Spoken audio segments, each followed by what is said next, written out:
Hi everyone, Deacon Ed McCormick here at St. John the Baptist Catholic Community, and we're now celebrating the Easter season.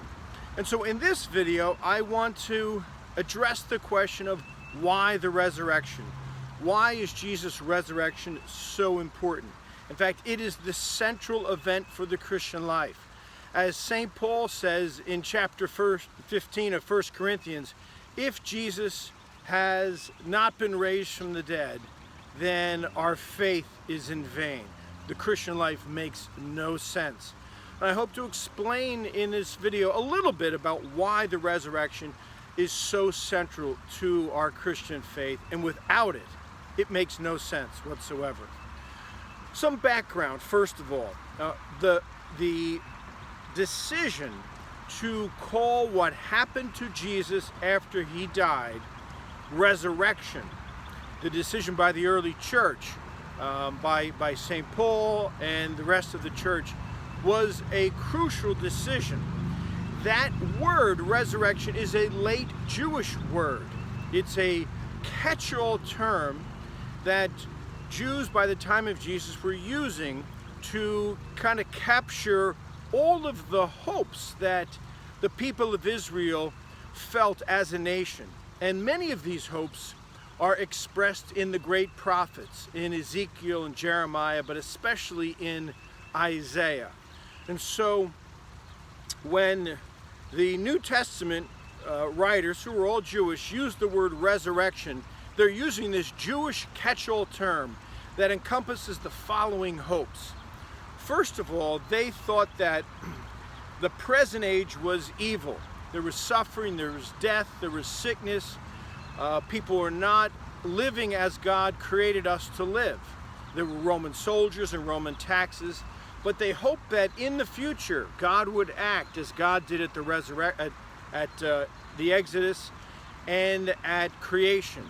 And when God acts, there would be a new age, a new epoch, in which the forces of suffering and death and evil and sin and all the divisions that plagued Israel, all the forces of violence would be gone, and a new epoch or age would dawn.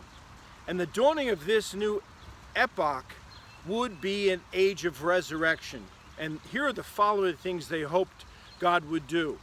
First of all, they hoped that God would give them a new covenant, reestablish the covenant relationship with them, and give them new hearts, replace their hard hearts, their stony hearts, with a heart of flesh, and that God would pour God's Spirit into God's people.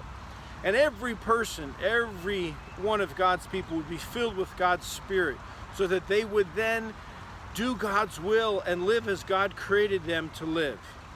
In addition, they hoped that when this new age dawned, it would be an age of peace, of shalom. And this meant, of course, the end of wars and of swords turned into farming implements. But it meant more than that. This age of peace meant that God would be king and would rule the whole world and not any of these tyrants. And that all relationships would be restored and reconciled.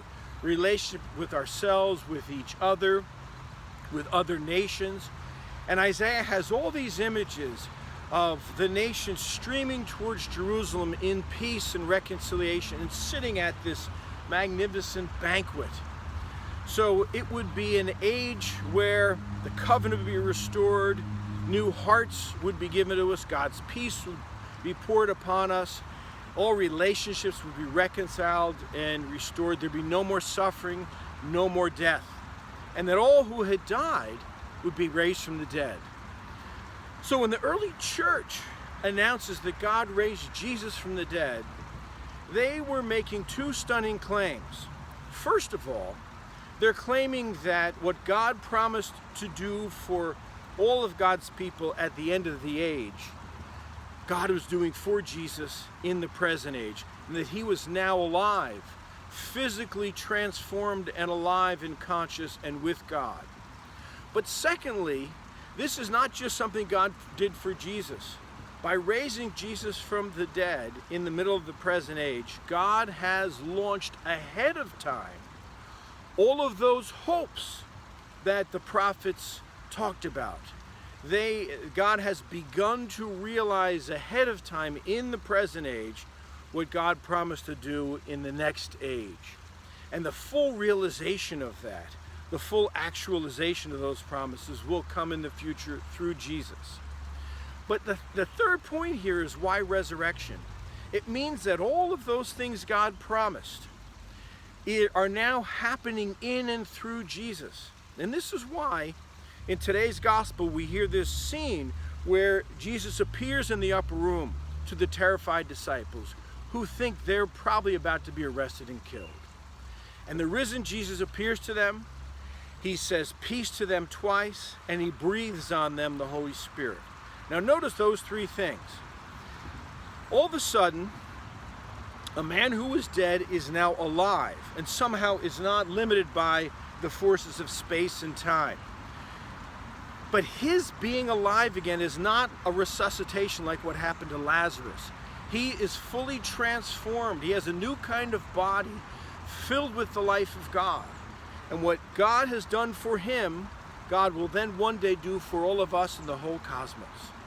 And so the presence of Jesus alive now means death is not the final word, and that God's new age of resurrection life has dawned.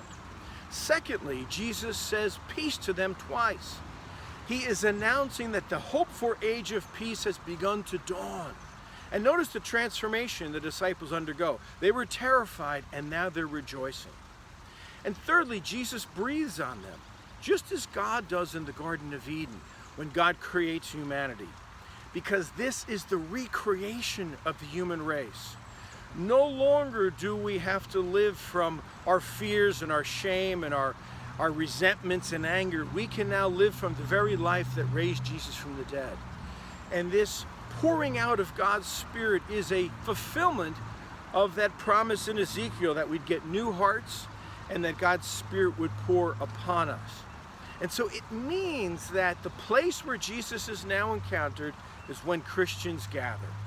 It means that Jesus has begun in the Christian community the recreation of humanity, in which Jesus is at the center of all things, in which God's peace, God's love, God's life, God's forgiveness are now what characterize our life together.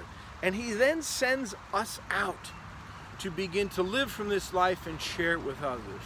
This is what resurrection means. I'll see you in the next video.